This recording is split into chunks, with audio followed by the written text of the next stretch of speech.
বাচ্চাদেরকে হাফেজ বানান, হাফেজ বানান, হাফেজ বানান।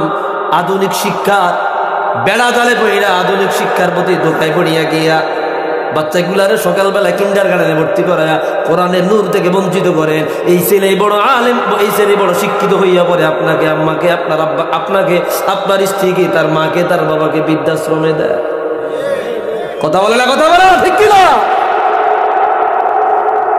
একদম কারি সাপ, সামান্য একটা কারি সাপ যে কোরআন শরীফ দেখা দেখা পড়ছে, মুখস্থ করে নাই শুদ্ধ কইরা, তার বাবা মা বৃদ্ধাশ্রমে না, ঠিক কিনা বলেন? পত্রপত্রিকা দেখেন না, নিউজ আসতেছে, সমানে আসতেছে, ইঞ্জিনিয়ার, ডক্টর, ব্যারিস্টার, উকিল, জজ, বড় বড় শিক্ষিত, তারা বাম্মারা বুড়া মানুষ ঘরে রাইন্দা খাইতে পারে না, কাজের বুয়া দিয়ে দিচ্ছে। একজন আমার কাজের বুয়া আছে, এই বেড়ে এই কথাটা কি, বাপ মা বৃদ্ধা বয়সে কি চা, নাতিগুলারে চা, তুমি যেখানে থাকো আব্বা আম্মাকে নিয়ে যাও সেখানে।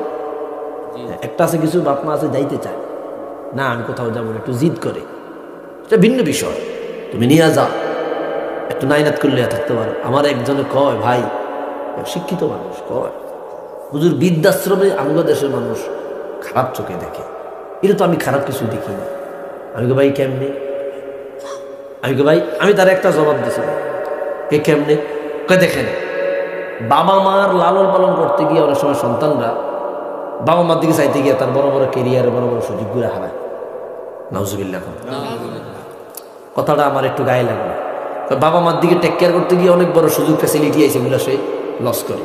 আচ্ছা, এরপরে 2 নম্বর, বাবা মারা যদি বৃদ্ধাশ্রমে দিয়ে সন্তানগুলো একটু উন্নত লাইফ ডিজার্ভ করার চেষ্টা করে বা ভালো একটা পজিশনে যাওয়ার চেষ্টা করে, এদিক দিয়ে সে ভালো পজিশনে গেল, এদিক দিয়ে আব্বা আম্মা তার সমবয়সী অনেক মুরব্বী নিয়ে বৃদ্ধাশ্রমে থাকলো। সে আমার যুক্তি দিল, সে শিক্ষিত প্রফেসর। আমি কি বলে, আমি বললাম ভাই বৃদ্ধাশ্রম হারাম না হালাল, বৃদ্ধাশ্রম হারাম না হালাল, তবে সব হালাল করে না। তোকে কেমনে? দেখো তালাক হালাল, বউ তালাক দেও কি, কিন্তু করে নিবে কি? বাধ্য, বাধ্য ছাড়া কেউ আমি আমরা বলে তালাক দিতে পারবে, এটা হালাল কাজ, হালাল কাজ তো, মানে সব হালাল জিনিস কি না করে না।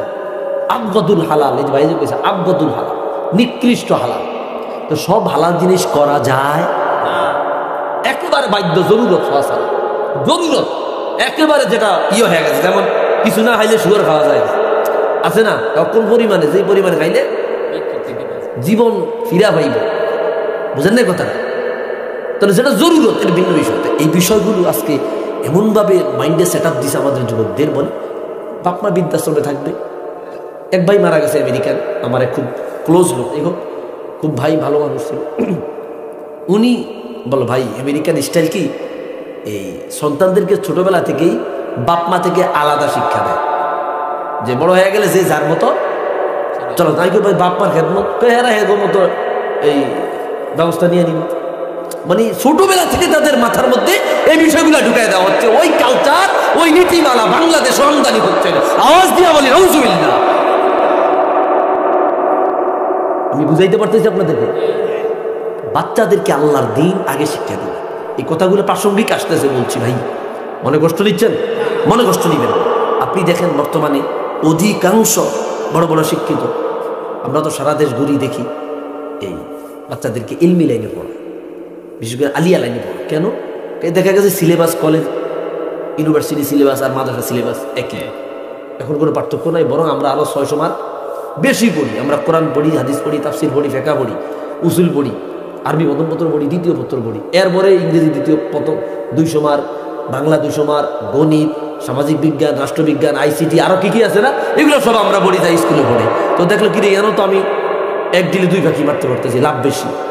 এরপরে কলেজ লাইনে আলেমে গিয়া, কেউ ইউনিভার্সিটিতে গিয়ে এক একটা সাবজেক্টে অনার্স করে, মাস্টার্স করে। এতে কি হলো, ইলমি দিনটাও জানলো, দুনিয়াও জানলো, আলহামদুলিল্লাহ কর। বাচ্চাদেরকে এমন ভাবে আল্লাহর দয়া, আপনারা গাইডলাইন না জানলে একজন কাছ থেকে জানা নেবেন। আমি অনুরোধ করি ভাই, ভবিষ্যৎ প্রজন্ম আরো খুব ভয়ঙ্কর হয়ে আসতেছে, খুবই ভয়ঙ্কর হয়ে আসতেছে, যেটা আপনারা এখন অনুমান করতে পারছেন না। আপনারা ভাবতেছেন কালকে, কিন্তু যারা গবেষক তারা ভাবতেছে আগামী 100 বছর ধরে। বুঝেন না কথাটা?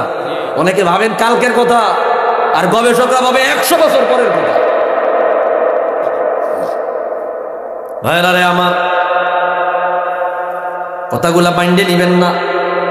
কোরআন কারীমের হাফেজের কথা বলছিলাম, ওই ছেলেটার বাবার হাতে যখন ফুলের মালা দিয়া দিলাম, মাঠের মধ্যে থেকে চোখের পানি ফেলতে